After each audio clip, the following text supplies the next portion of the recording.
Chemistry by Taranjeet Kaur. So हम आज next part करेंगे इलेक्ट्रॉनिक स्पेक्ट्रा का। ट्रांजिशन मेटल के लिए हम कर रहे हैं ये इनऑर्गेनिक केमिस्ट्री का टॉपिक है, मोस्ट इम्पॉर्टेंट टॉपिक है आपका ये।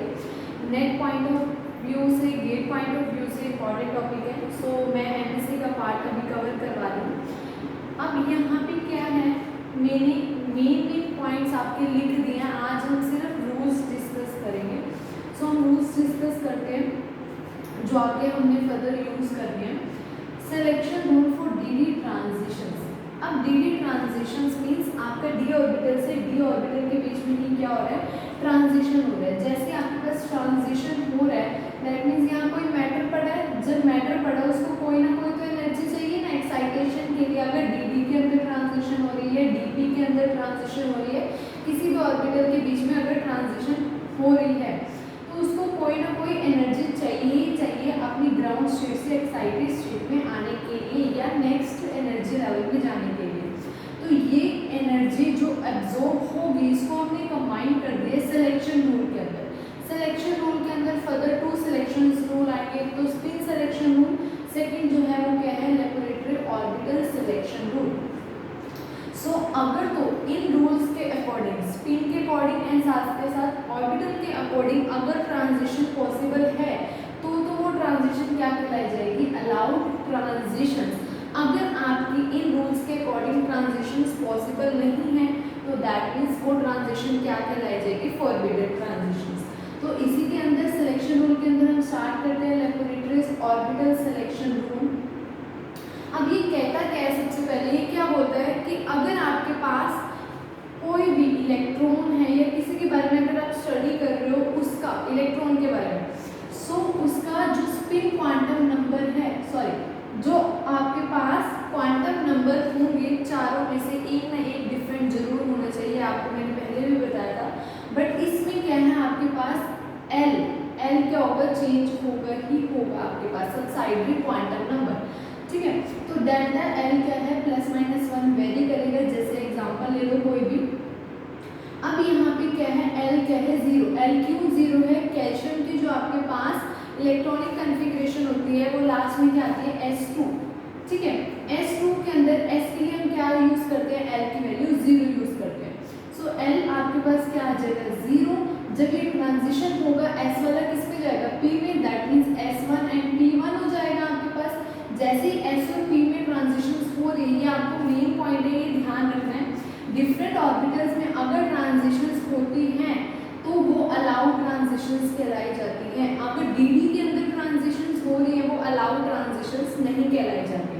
सो ये आपके पास क्या कहलाई जाएगी, अलाउड ट्रांजिशंस कहलाई जाएगी। और जो इसकी मैक्सिमम, अगर आपको स्पेक्ट्रा नोट करना है या इंटेंसिटी नोट करनी है तो ये बहुत ज़्यादा मैक्सिमम शो करेगी, 5000 टू लगभग 10,000 के बीच में ये आपको क्या शो करेगी, इंटेंसिटी शो करेगी।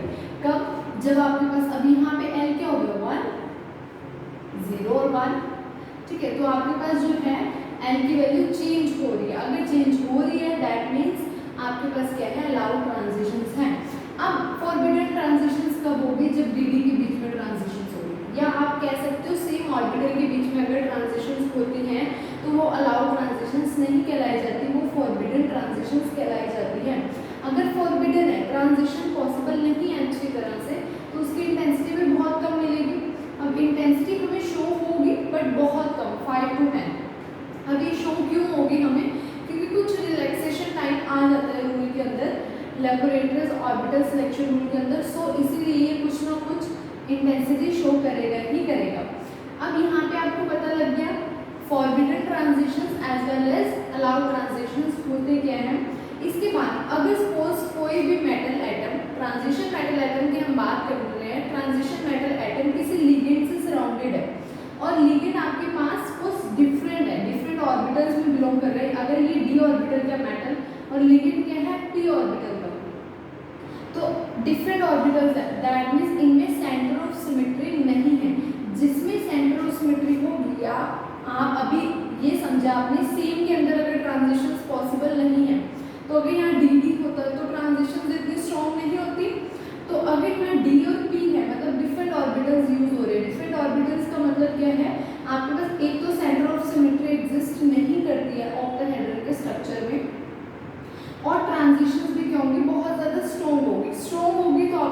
इंटेंसिटी भी बहुत ज़्यादा हाई मिलेगी इसकी, ये आपको ध्यान रखना है। जैसे आपके पास ये एग्जांपल है, ये क्या है, ऑक्टाहेड्रल, ऑक्टाहेड्रल, और ये सिमेट्रिकल है, और सिमेट्रिकल के साथ साथ सेकंड रीजन क्या कह सकते हो इसमें, डीडी ट्रांजिशन है। डीडी ट्रांजिशन का मतलब ये क्या है, अलाउड ट्रांजिशंस नहीं है आपके पास। अब यहाँ देखो ये अनसिमेट्रिकल है, अनसिमेट्रिकल मीन्स पी ऑर्बिटल भी इन्वॉल्व हो रहा है आपके पास, तो ये क्या करेगा, मैक्सिमम शो करेगा इंटेंसिटी। डीपी ट्रांजिशंस पॉसिबल है इसके साथ के साथ आपके पास ये अनसिमेट्रिकल स्ट्रक्चर है, एसिमेट्रिकल स्ट्रक्चर और अनसिमेट्रिकल स्ट्रक्चर आपके पास डीपी ओवरलैपिंग होगी, जैसे आपके पास ट्रांजिशंस होंगी आपके पास मैक्सिमम क्या शो करेगा, इंटेंसिटी शो करेगा और कलर्ड कंपाउंड शो करेगा, ये आपको ध्यान रखना है, ठीक है। अब इसी तरह ये एग्जांपल ले लो, जैसे यहाँ पे टेट्राहेड्रल स्ट्रक्चर है, टेट्राहेड्रल जो आपके पास स्ट्रक्चर होता है वो इस टाइप का टेट्राहेड्रल स्ट्रक्चर होता है, ये सिमेट्रिकल स्ट्रक्चर नहीं होता टेट्राहेड्रल स्ट्रक्चर। तो जब ये सिमेट्रिकल स्ट्रक्चर है ही नहीं तो आपके पास क्या है, ओवरलैपिंग प्रॉपर्ली नहीं होगी, तो ये भी क्या शो करेगी।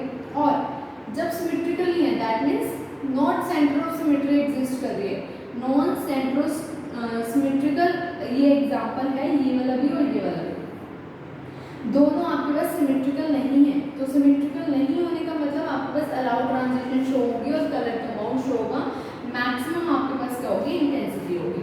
अब यहाँ पे ऑक्टाहेड्रल स्ट्रक्चर है, सिमेट्रिकल है, ये भी ऑक्टाहेड्रल है, सिमेट्रिकल, आपके पास डीडी में ओवरलैपिंग हो रही है, दैट मींस अलाउड ट्रांजिशंस नहीं है।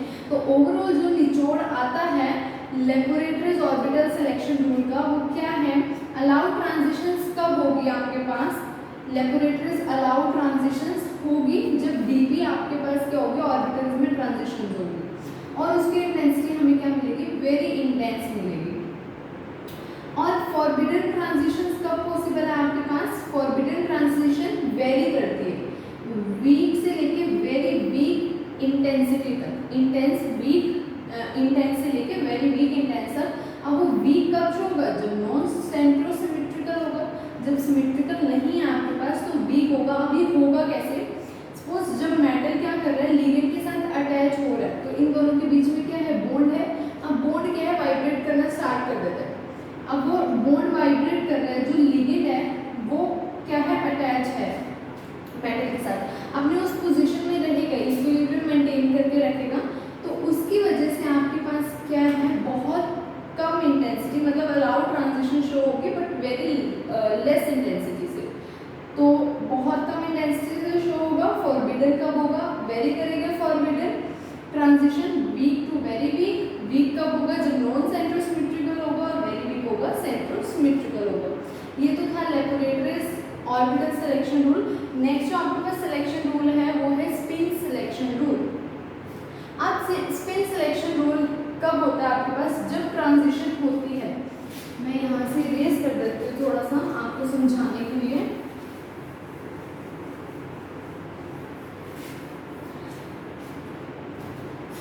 जब आपके पास ट्रांजिशंस होती हैं, अगर आप डी ऑर्बिटल की बात कर रहे हो, डी ऑर्बिटल का मतलब क्या है, आपके पास डी जनरेट होता है और बाद में क्या होता है, वो ब्रेक हो जाता है 3O2 में, ठीक है।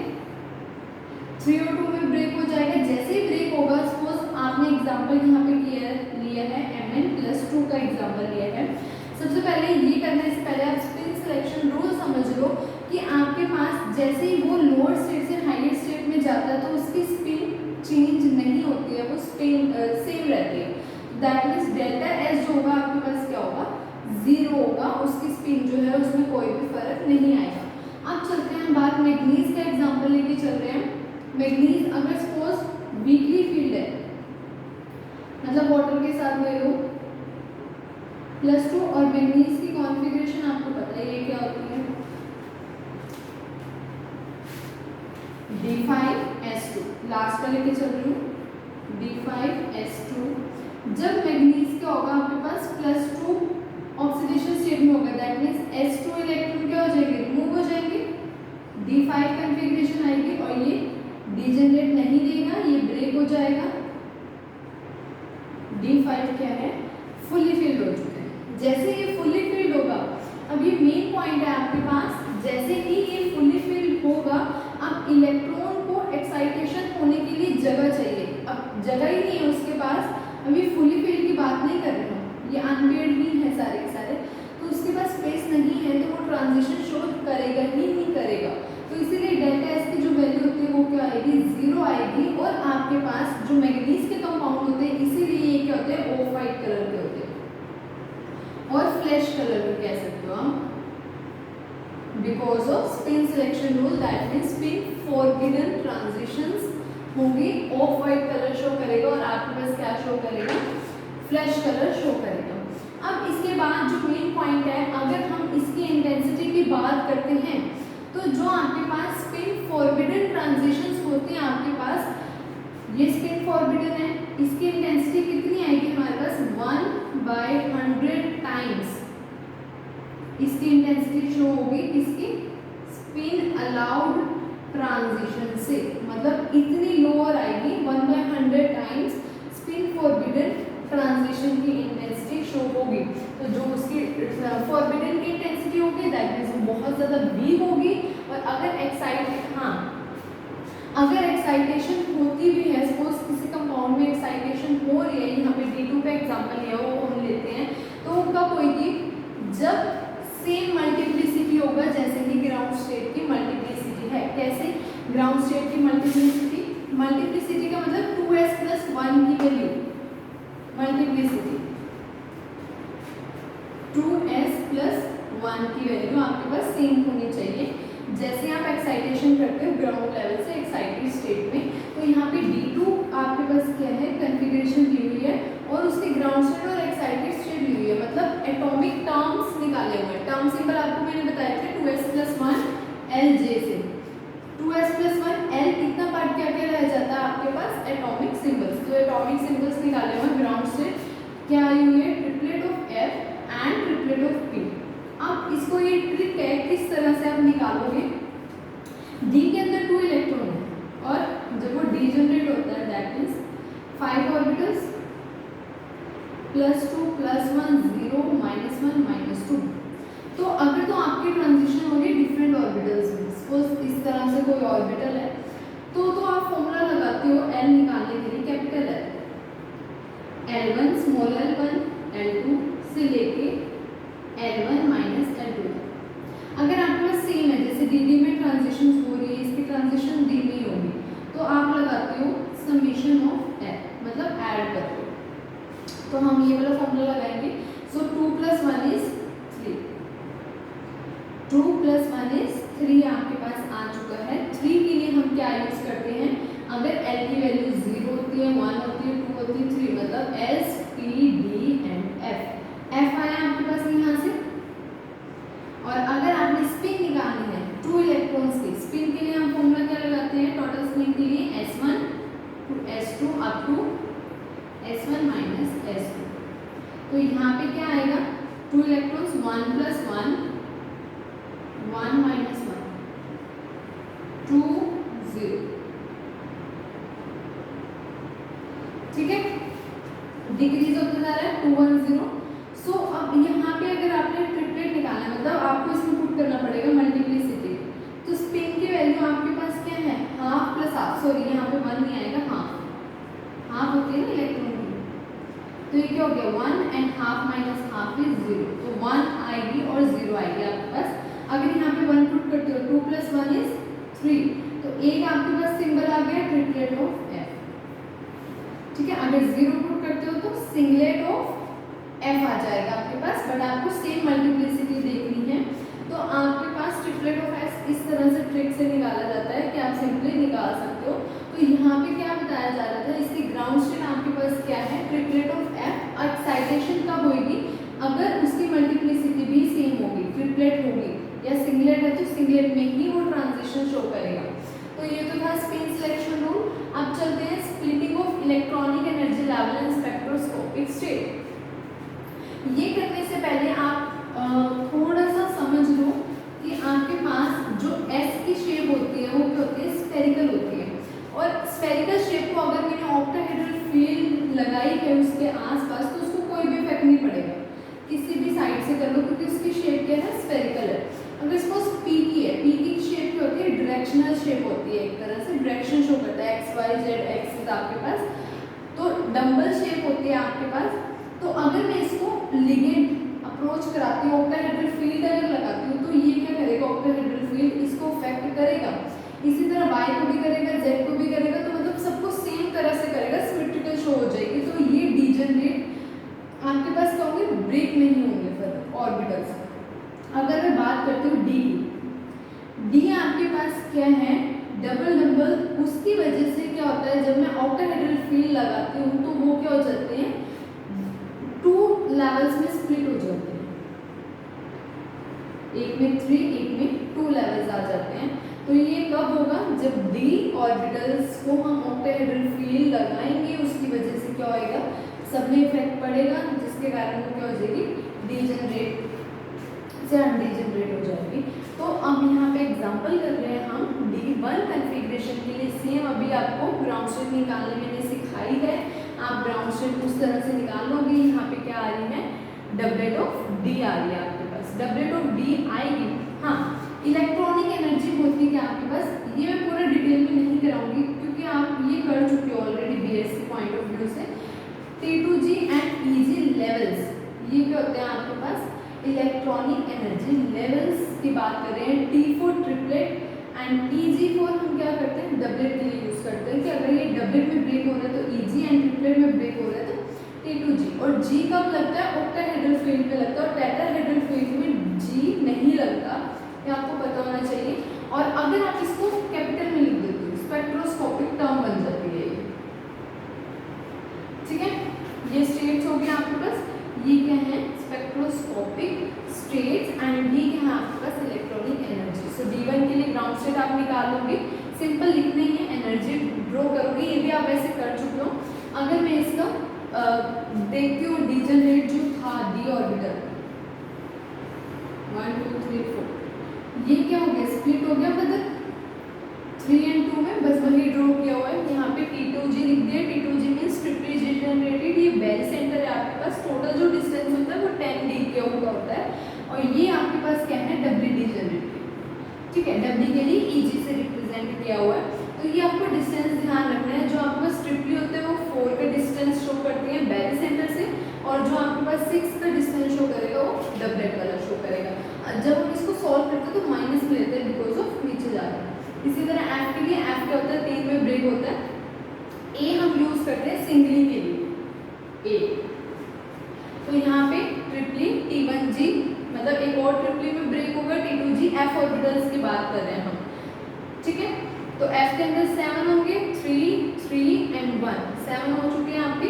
इसी तरह ये 6D क्यों, ये आपके पास बेली सेंटर है, 6D क्यों में नीचे वाला ब्रेक होगा, मतलब ट्रिपली फर्स्ट। सेकेंड वाला आपके पास अबव बेली सेंटर से 2D क्यों। नेक्स्ट आपके पास टोटल डिस्टेंस अगर देखें 12D क्यों बेली सेंटर से होगा, सिंगली डीजनरेट, सिंगली जो है वो एफ ऑर्बिटल जो है वो ब्रेक हो जाएगा सिंगल में, A2G से नेम ले लीजिए, इसमें इतना ही था बस। उसके बाद हम बात करते हैं transferring spectroscopic term into molecular symbols. अब स्पेक्ट्रोस्कोपिक टर्म को मोलिकुलर सिंबल्स में आप किस तरह से लिखोगे, ये यहाँ पे टेबल है, ये मैंने पूरा कंप्लीट नहीं किया बट मैं आपको बता देती हूँ है क्या। स्पेक्ट्रोस्कोपिक टर्म्स मीन्स SPD के लिए आप बताओगे क्या है, यहाँ से मैं इसको इरेज कर देती हूँ। ये देखो SPDFG, मतलब S के लिए, S में क्या होता है, सिर्फ सिंगल ऑर्बिटल, 2 इलेक्ट्रॉन फिल कर सकते हैं। सिंगल ऑर्बिटल के लिए क्या यूज करते हैं, A, बस इतना ही लिखना है। ये आपके पास सारे मोलिकुलर सिंबल है इस टर्म्स में, मतलब किस टर्म्स में आपके पास, जब आप ब्रेक कर लेते हो स्पेक्ट्रोस्कोपिक स्टेट की टर्म्स को आप क्या कहते हो, मोलिकुलर सिंबल्स कहते हो। ऑक्टाहेड्रल फील्ड और टेट्राहेड्रल फील्ड दोनों में आपको बताना है। ये स्पेक्ट्रोस्कोपिक टर्म है SPDFG, उसको आप कन्वर्ट कर रहे हो मोलिकुलर सिंबल्स में, A1G। P कितने होते हैं, 3, जैसे 3 होगा आपके पास T से रिप्रेजेंट करोगे, T1G। D में 2 में ब्रेक होता है, फर्स्ट तो क्या आ जाएगा ट्रिपली, और सेकेंड वाला EG W के लिए। इसी तरह F को भी मैं बता चुकी हूँ आपको, AG। G के लिए आपके पास 4 में स्प्लिट हो जाएगा, 1 2 3 4, ठीक है। अब अगर आपको टेट्राहेड्रल के लिए लिखना है, ये तो था ऑक्टाहेड्रल फील्ड, मतलब अगर आपके पास कोई मेटल एटम ऑक्टाहेड्रल ली ऑर्बिटल अगर आपके पास ऑक्टाहेड्रल फील्ड से सराउंडेड है तो इस तरह से आप फील्ड को शो करोगे, सॉरी इस तरह से आप शो करोगे सिंबल्स। अगर आप टेट्राहेड्रल फील्ड लगाते हो तो आपके पास क्या होगा, जी नहीं आएगा, बाकी सब सेम रहेगा, जी नहीं आएगा।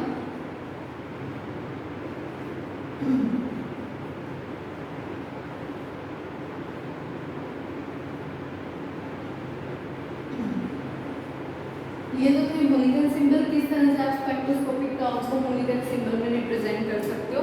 आई होप आपको आज का टॉपिक क्लियर हो गया होगा, बहुत इंपॉर्टेंट टॉपिक है।